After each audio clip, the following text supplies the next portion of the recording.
everybody. I hope you're all doing fine, fantastic. I'm Joshua Ben Joseph, and we at Essentially Sports is delighted to have with us the Burmese Python himself, Aung La N Sang. Aung La, truly an honor. Thank you so much for taking the time out to talk to us. For sure, my And friend. Good to talk. yeah, and a bit more about our guest for the day. He's currently signed to one championship and was the former lightweight and middleweight world champion. So, Aung La, how have you been and how's life been treating you? I'm well, back training, getting ready, gearing up for my May 5th fight. So everything's good. Family's good. I'm happy. I'm healthy. Before So I ask you about your fight, it's better to be a warrior in the garden than a gardener at war. What does this quote mean to you? it's better to be ready at all times and try to get ready when there's not enough time. Um, it's like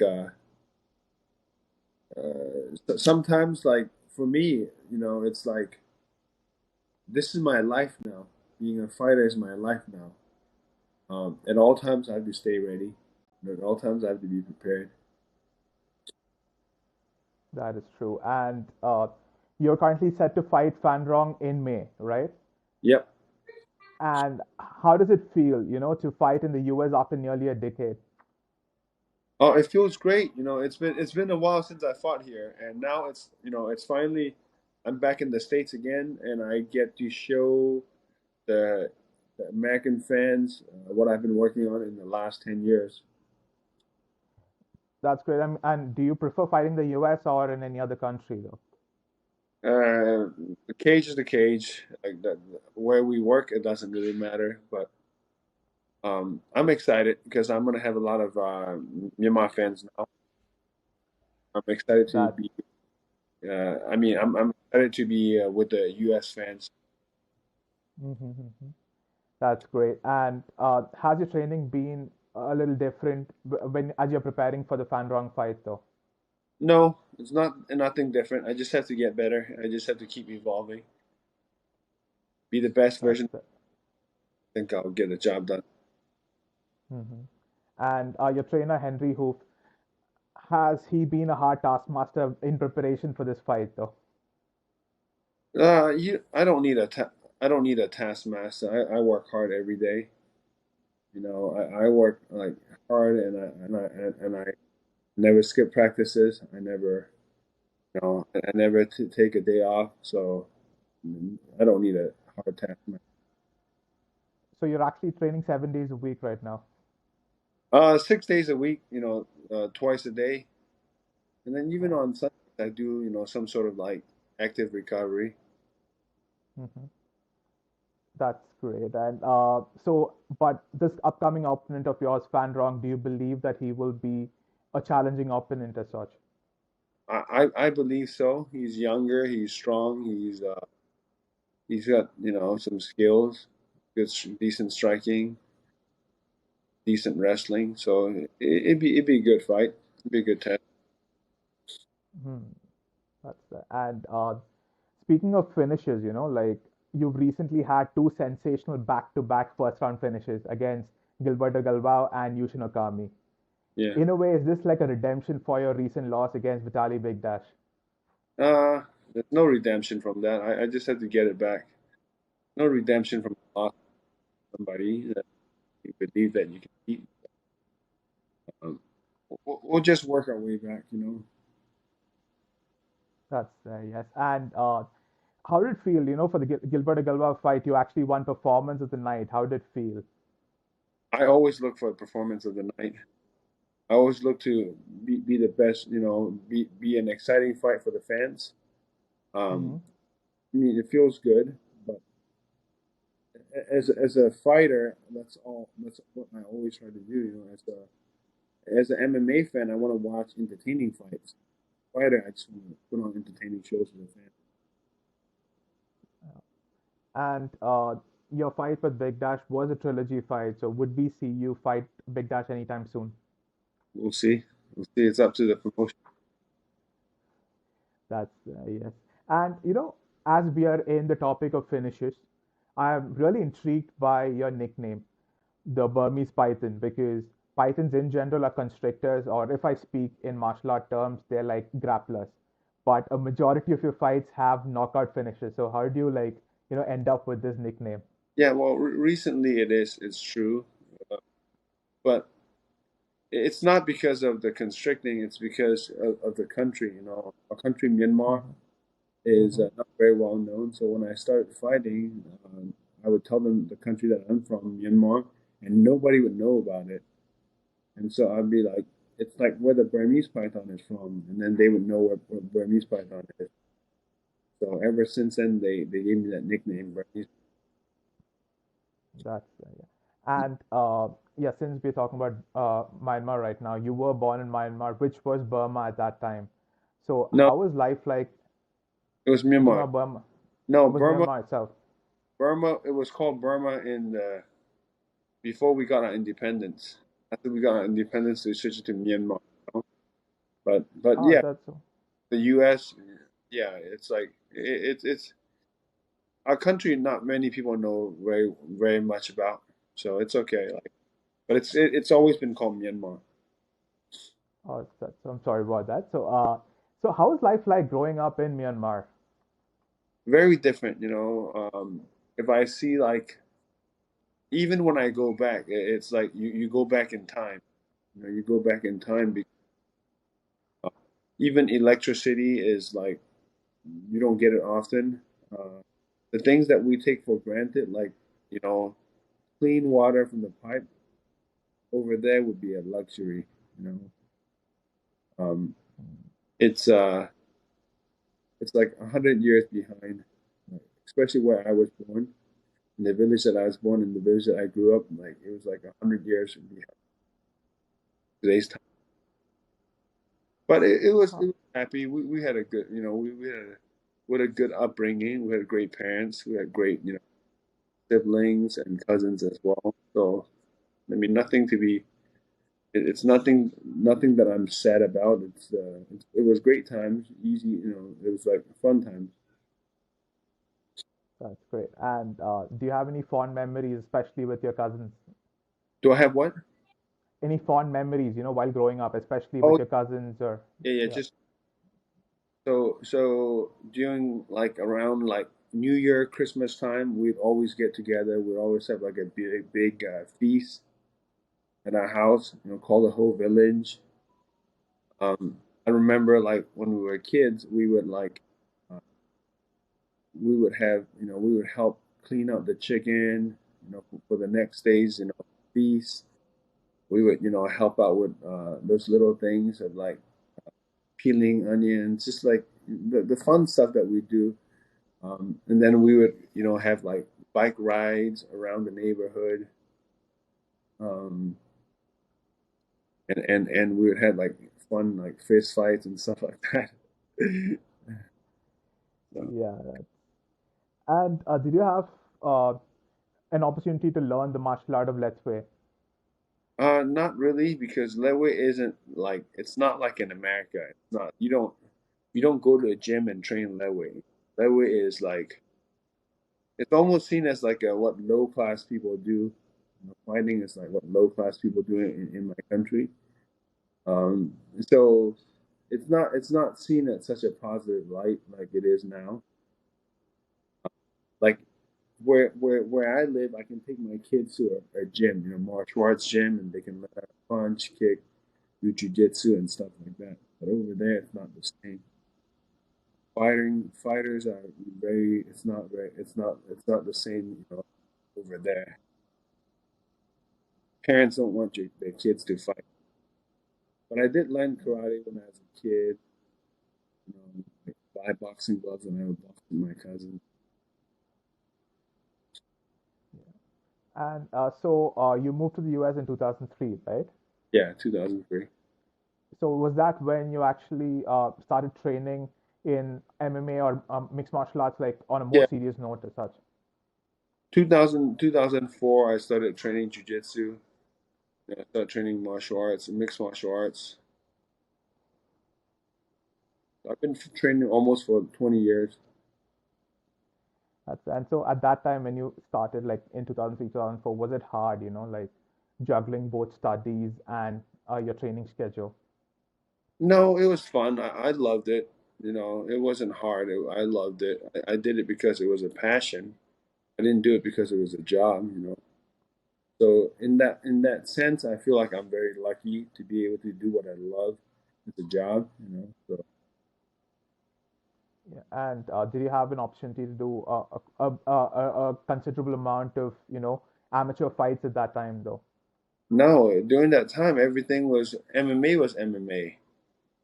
In 2004, 2005, MMA was MMA. There's no difference between amateur and pro at that time. Fight's a fight. Yes. So it's a different time, you know, different time. So that was the time when you started off fighting for the TFC, right? What is it? No, was that the time when you started fighting for the TFC? TFC? Yeah. I What's think T? you turned pro. I think you turned pro with the TFC, and then you got into one championship, right? No, I fought a lot of promotions before.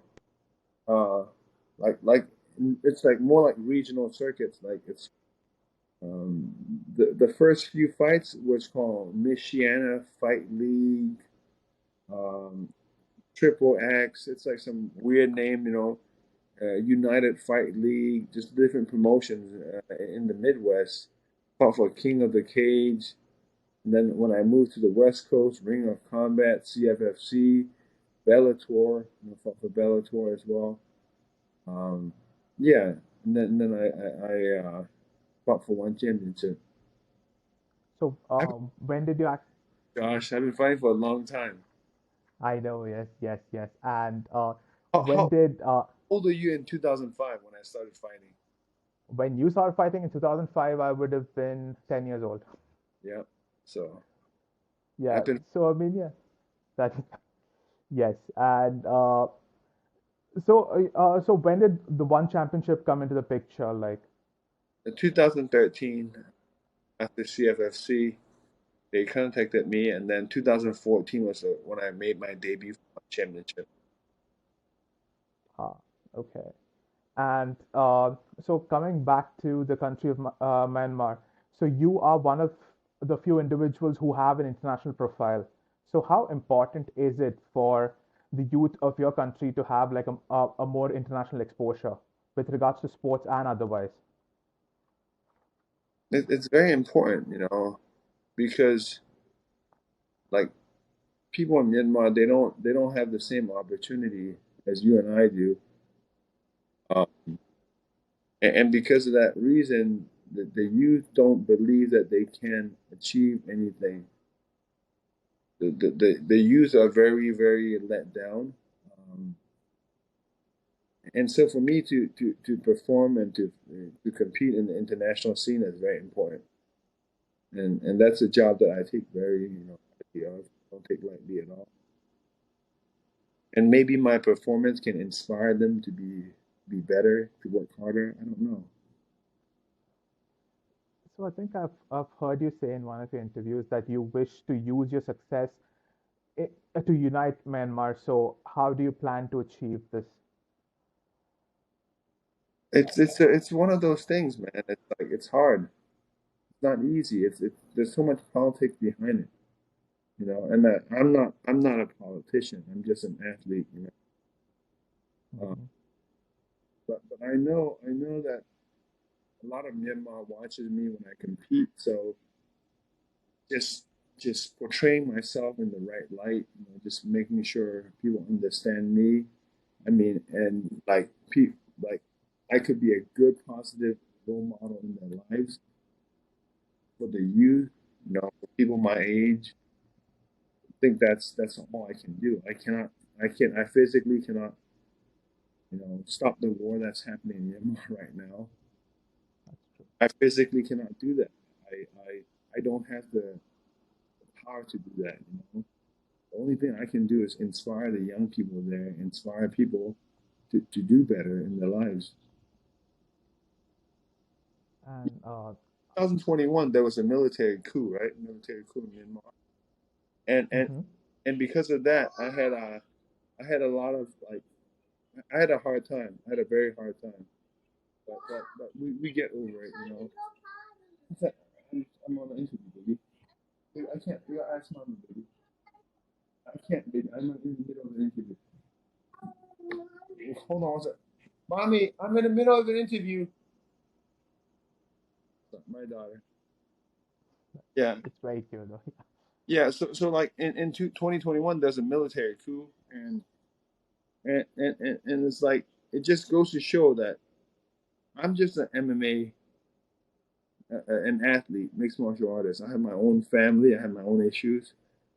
There's not much like they put me in a position where they think that by me speaking out, anything is going to amount to anything, but it doesn't. It doesn't. That's the truth. And I got a lot of backlash by a lot of people. A lot of people cancel me. Lost a lot of sponsorships, a lot of opportunity there. Um, and, Just and because you and spoke up. yeah, just Just because you. Yeah. I didn't on the week that happened, I didn't speak out directly against it. You know, just because of that, uh, uh, I got canceled. The sponsors dropped me because they were getting backlash too, from the people. But the truth is that I'm not a politician, you know, and I see myself having a future going back home one day. I mean, going back to Myanmar one day, you know, and helping the people out over there. So in 2021, it was kind of hard for me, and my career was not doing very good either. But it is what it is. We move on, we get better, and we focus on what we can do. That's and so have you ever had any such or any fond memory of a time when like youngsters, either from your country or from another country, if they've come up to you and asked you, like, you've been such an inspiration, you've done so much for us, you've been such an inspiration. Have you had any fond memory as such? Yeah, of course, I get emails and messages, from them a lot. Um, I know how like I know I affect them, and I know that I do like I can't pinpoint one time. I have a lot of them. I have a lot of them, and that's what motivates me when I'm sore, when I'm not feeling it, to get up and just go to the gym and work hard on my craft. Um, like it happens a lot. It happens a lot. I get messages a lot, from my fans. Um, on Facebook, I have like 3.8 million, people on Facebook that follows me. It's a lot. Like, and I get messages from them. It's like um, how I inspire them and how I like positively help them. Uh, but it's like one of those things where um, it's nice, but you also have to think about, like you also have to make sure I'm doing like I keep working hard and I keep getting better and I keep making them like be a good role model for them, because I know there's going to come a time when I'm too old to fight, or when I'm too when I'm not winning fights again. Um, so for me, even when I win or lose, I have to be. If I win, I have to be a gracious winner, and when I lose, I have to be a gracious loser. I can't be a sore loser. Is what I'm trying to say. So, anytime, I hope you don't, but anytime you do face a failure in the field, so you try to, compose yourself so that, you can project yourself as a better person in that scenario, right? Yeah, for sure, for sure. Yeah, for sure.